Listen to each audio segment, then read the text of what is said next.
Blackburn Rovers hadn't been relevant for a while now.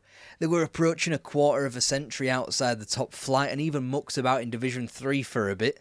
Then Jack Walker came along, then Kenny Dalglish came along. This is the unbelievable rise of Blackburn Rovers. It's finished here as well.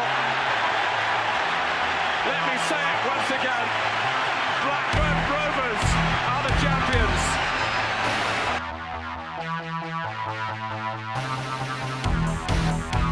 Back when the industrialised northern towns dominated the game known as football, Blackburn Rovers were good, really good. They won 5 FA Cups by 1891, which was a record which stood until 1920.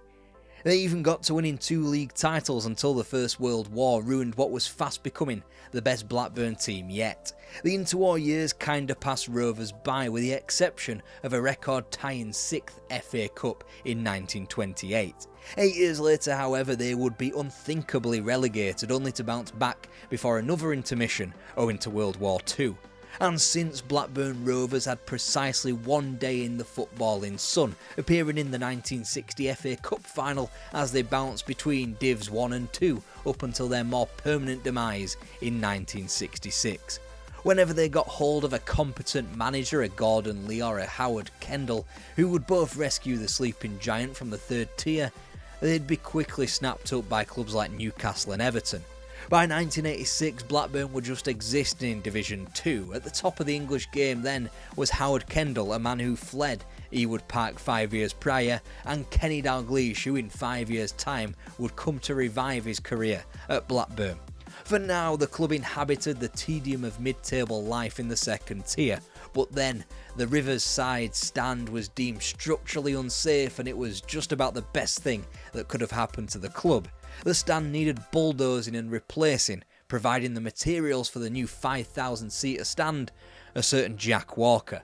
A local lad and a Blackburn fan approaching retirement, he sold up his steel business and made his next investment, Blackburn Rovers. The summer of '91 was the club's re-emergence, not just as another name that were really good at flaking out in the playoffs as they had done the 3 years on the bounce in the late 80s. The headlines read, Gary Lineker to Blackburn Rovers. It felt seismic had it not been for a Spurs team unwilling to sell the front man to a fellow English club, even for the £1 million that Walker was willing to part with. Don McKay had been the man in the Blackburn dugout since '87, and he, with the aid of Football League inventing the playoffs, he made the club dream again of the big time. When Gary Lineker was joined by Teddy Sheringham and Mike Newell on the list of targets Blackburn failed to attain, months into his ownership, Jack Walker wasn't going to wait around. The club had just come off the back of a near miss in regards to relegation back to Division 3, but armed with Walker's wealth, they had designs on top flight football just in time for the breakaway Premier League to begin. That ambition was obvious when, in October, the club announced their new manager.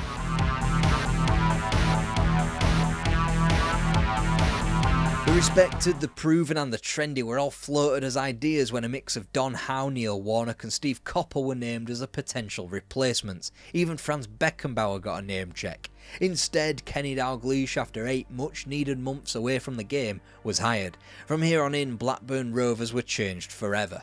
The former Liverpool ace received Blackburn in a healthy position. Tony Park's caretaker job had generated 17 points from 8 games as Rovers seemed primed to capitalise on slip-ups from promotion rivals.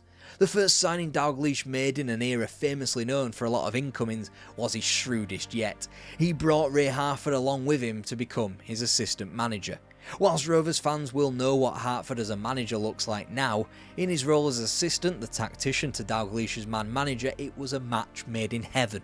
The Dalglish era started with what now would be classed as a regulation win, Swindon Town, but this was a Swindon managed by Glenn Hoddle and a team pushing right alongside them to be in the Premier League. Oh, Coleman and then White with the final tackle separating these two sides. On a chance here, oh, great save by Hammond. Speedy's there. Corner though, to Swindon Town. Must be the last effort. Oh, and White got the header in. Down goes has been. Alright, not the best start, but in the lead into Christmas, Blackburn would win 7 games and drop just 5 points. They'd meet some of Division 2's biggest sharks as well, from Newcastle and Middlesbrough to the recently relegated Charlton and Oxford. It all meant that on Christmas Day they stood top of the division on goal difference. Dalglish had already made waves on the transfer front, spending a record 400 grand on a 4th division, Alan Wright. Then Colin Hendry made his long-awaited run for 700 grand, and an improved bid belatedly dragged Mike Newell from Everton at a cost of 1.1M. The experience of former European champion Gordon Cowans rounded out the 4-pronged improvement before Dalglish went in again, with the club eyeing up the Premier League. They jump back and urging the Rovers to produce one. And they have done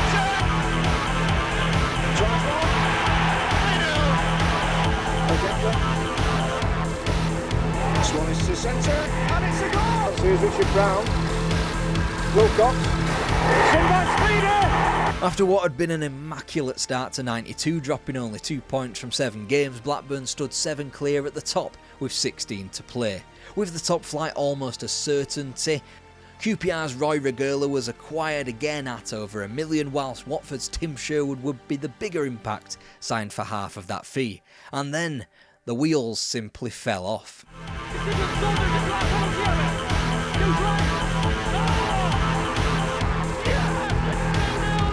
Excellent work.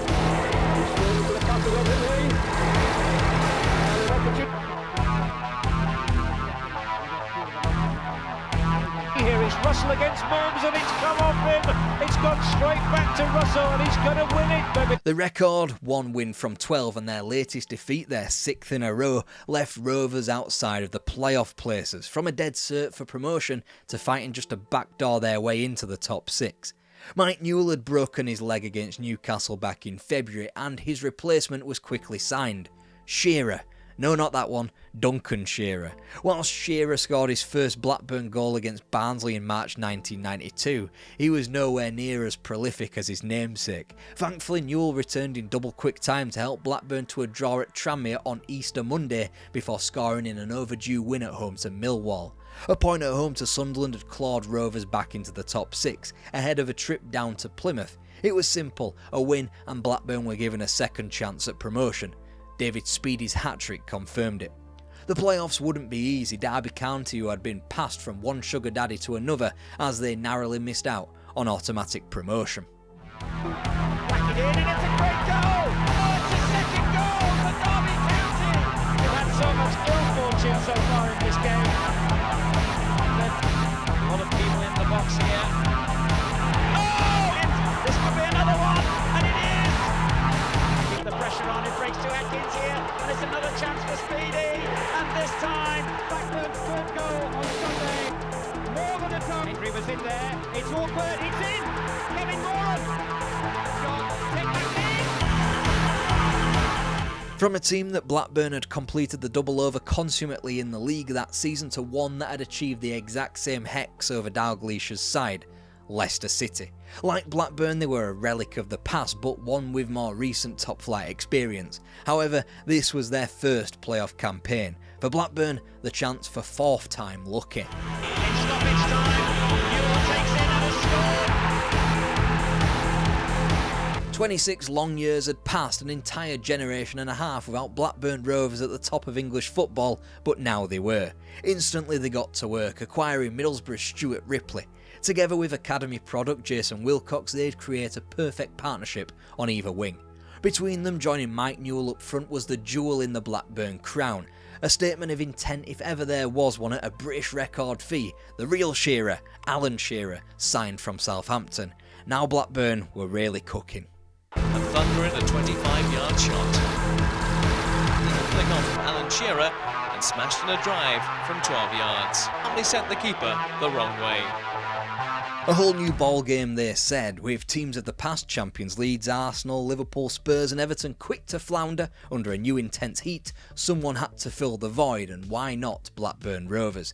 Shearer had scored 16, they'd pummelled the supposed pace setters Norwich 7-1 in October, completed the double over Arsenal, and on Boxing Day had defeated the reigning champions of the land, Leeds United. Halfway through the season there Blackburn were 3 points from the summit, only behind Norwich, who they knew they could beat. But it was exactly in that victory over Leeds where Rovers' limitations were. A 3-1 win and a brace from Shearer, as typical as it had become, but it was the fact that the front man did his cruciate that Blackburn's nascent run at the title was to be prematurely stopped. Coventry, these 2 goals by Hendry and Newell did nothing to compensate for the 5 that Coventry scored against us. Baton to convert his second. Time remaining, Gary Pallister crowned United's glory from this free kick. Immediately, the club wilted to 4 defeats from 6, just about the same time that the true title contenders of Man United and Aston Villa revealed themselves. By the time that Rovers did return to winning form in the spring, ending the campaign with 24 points from a possible 30, a fantastical championship was just about out of their reach. And cruelly so too was a first ever spot in Europe, thanks to England's easing back into the UEFA competitions after the Hazel disaster. Given that only 4 teams could qualify and Arsenal in 10th had won both cups, Blackburn's return of 4th and 71 points wasn't good enough. But this was a club that still trained in a local park and had to halt their training sessions whenever a funeral procession passed. It still stands as one of the better performances by a promoted Premier League club, but it was already clear that Blackburn weren't just settling for that.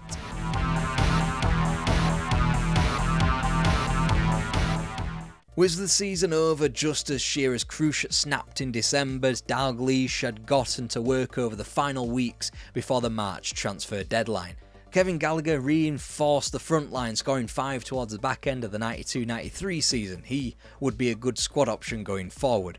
Graham Lasso solved Blackburn's problem down the left side in defence and could just as easily deputise in midfield. Meanwhile, Lillestrøm's Henning Berg and Bayern Munich's Patrick Anderson would arrive from the continent to differing impacts, and surprisingly, it was Berg that stayed the course.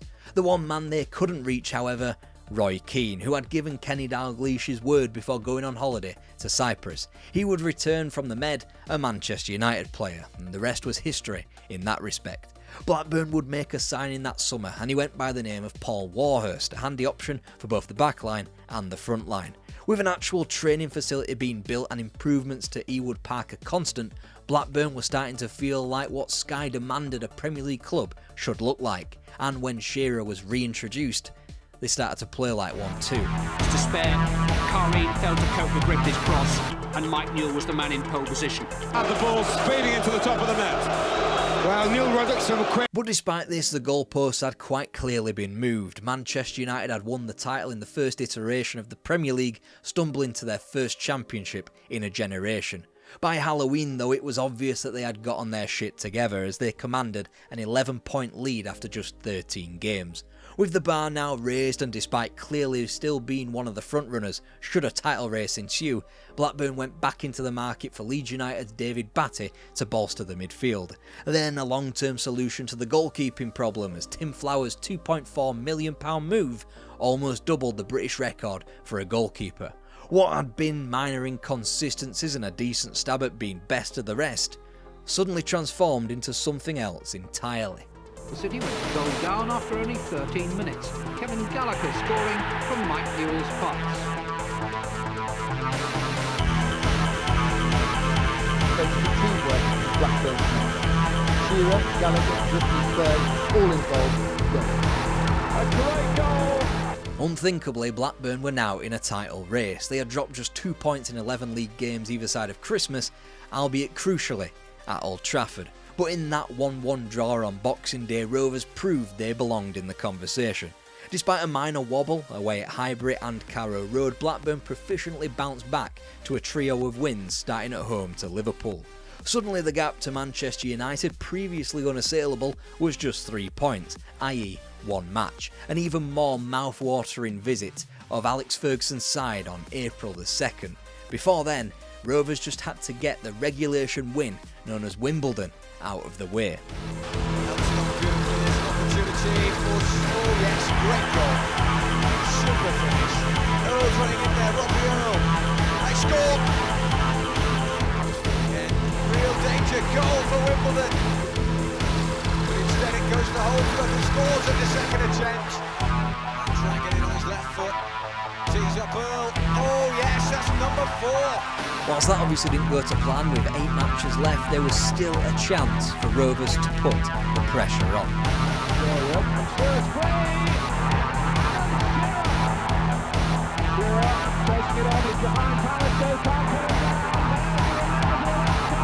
The Blues flag was planted. A Shearer brace had returned the gap at the top to just 3 points, and with both Everton and Aston Villa falling in successive weekends, Blackburn proved they were for real. Then United felt the sting of a Wimbledon defeat on April the 16th. With the chance to draw level on points, Blackburn floundered to 1 point from 2 games as Manchester United won their next 4 to steam to the title. For the longest time, United had been intent on coasting to a victory lap, but Rovers had pulled them into the final straight, only to let them go past the checkered flag before they had done. Second place, Blackburn were granted a shot at the UEFA Cup and knew they had frightened the double winners back home. In England, they were almost there. On the continent, however... Through! Great chance here for Sonneberg, it's Sandell! He scored! It's the shock away goal! Just what the fuck is a Trelleborg anyway? Out in the first round of Europe, it was just another brick in the wall of English football's limitations upon the tiptoeing back into the continent after Heysel. For Blackburn, alternatively, it was typical anyway. You might have noticed I've not mentioned any kind of cup runs in the video yet under the management of Kenny Dalglish, and that won't change here. This thanks to a Newcastle dispatching of Rovers after a replay in the FA Cup third round and a League Cup fourth round elimination at the hands of Liverpool. In fact, it's usually the fourth round where Dalglish's side came a cropper. In both cup competitions the prior season, Charlton in the FA Cup and Spurs in the League Cup, and in the 91-92 FA Cup to little old Notts County. It was in between where 2 enormous chances to win silverware were housed, the 1992-93 season with their quarter-final elimination to Sheffield United and 2-legged semi-final demise to the other Sheffield club Wednesday in the League Cup.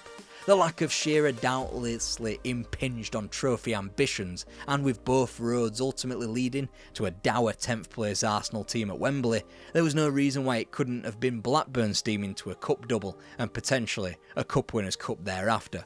But it all happens for a reason, and in the summer of '94, after beating Arsenal to a £5 million signature of Chris Sutton, Blackburn had rearmed for an assault on the league title in the 94-95 campaign. David May was allowed to leave for title rivals Manchester United, whilst David Batty's elongated foot problems would keep him out for the majority of the season. Factor in a poor pre-season as well as that debacle in Europe, there ought to have been pessimism in Ewood ranks. But take a look at the league form. Settle's opening strike came in the 18th minute. To score his second. Nish had to be admired. Shearer hadn't used all his ammunition on the Americans. Undefeated, 4 points ahead of United and only Newcastle ahead of them in the table, Blackburn were back in the mix once again. Sutton and Shearer were combining to deadly effect, Wilcox and Ripley on the wings providing for them. They might not have been as easy on the eye as they had been 2 years prior, Newcastle very much taking on the tag of entertainers from them now, but it is a process many top teams undergo, entertain before realise that winning is the necessity. And after going toe-to-toe with Newcastle, Shearer's penalty sealing a draw up at St James's, as well as a win over Liverpool thanks to a Chris Sutton brace, the visit of Manchester United appeared on the horizon. Michael's come a long way. Oh, and the punch goes to Warhurst. Time is beckoning from Lee Sharp.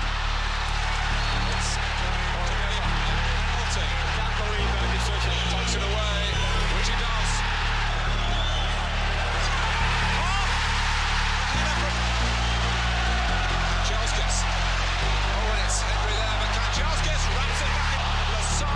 Hughes, and it's 3-2 against Blackburn. Like absolutely sure for Manchester United. Sharp's with him. Kanchelskis still and still.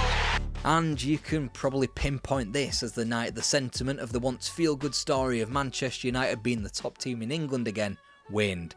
Champions of the past 2 seasons, a result was ripped from Blackburn, not by Cantona, Hughes, Giggs or any other class of 92 star, but by the referee. It enraged Blackburn into a piece of form never seen before or since in the top flight. Still in possession, so gets it in Shearer! Hit the post!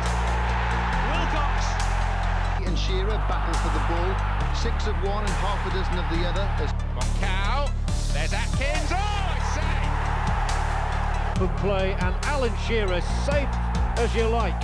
After the United debacle in October, Rovers sat 4th after 11 games, 8 points off the Newcastle pace. 12 games and just 2 points dropped later, Blackburn commanded a 5-point lead over United, armed with a game in hand ahead of a visit to Old Trafford on January 22.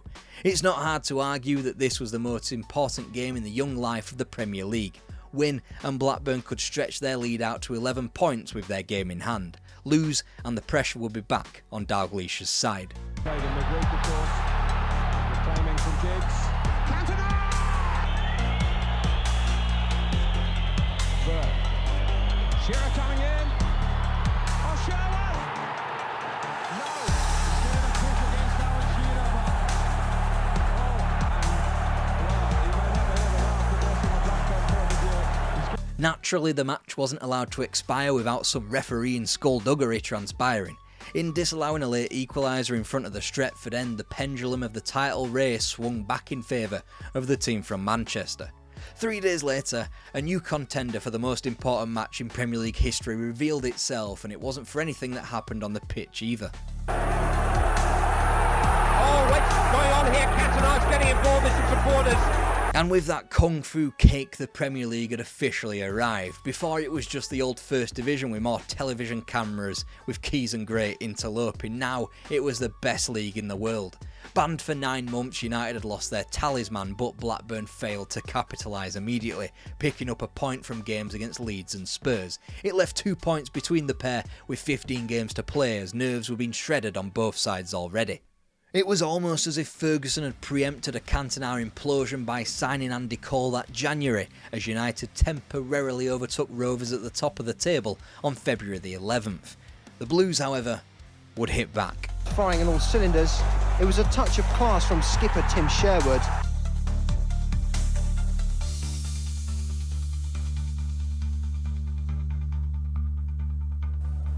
That's Sutton, and here's Shearer with a chance. Wow. Sherwood bursting from midfield to Cotnall to the... Real test of Blackburn's patience, this. Still no goals, 3/4 of the game gone. Sutton!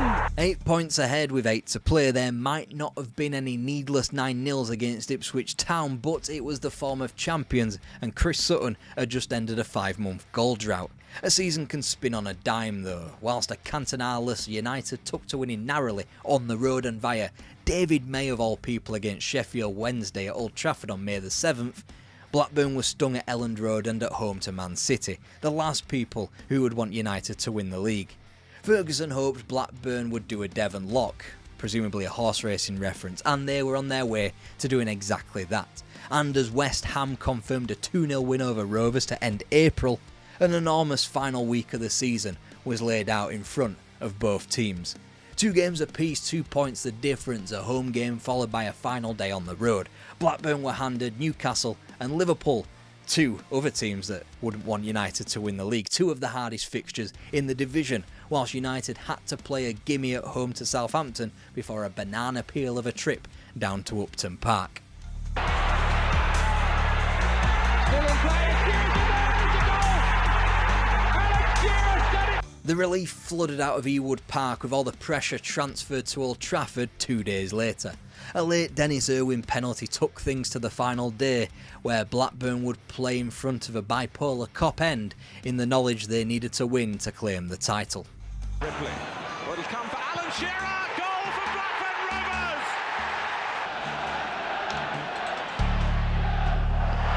Oh, it's a goal for West Ham United. Free kick. Oh, free header and a goal by McLeod. Manchester United are level. This subheaded his cross. Barnes The jury's still out in the championship race. Oh my God!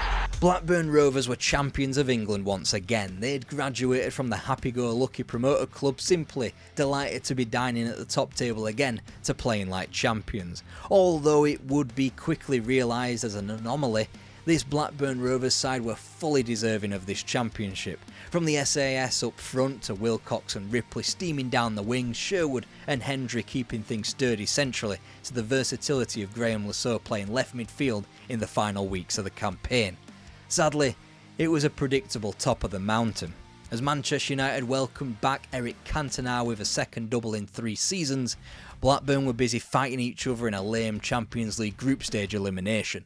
Kenny Dalglish had long resolved to make the move upstairs to director of football, so Ray Harford was promoted in his stead to the manager's position. He wouldn't last long, just like Rovers' time at the top. They were quickly marooned as yet another Premier League club. When they needed to sign players like Paul Gascoigne, Zinedine Zidane and Christophe Dugarry, they instead acquired Matty Holmes and sold Alan Shearer. Dalglish followed Shearer to St James's Park, and he wouldn't achieve such highs as a football manager ever again.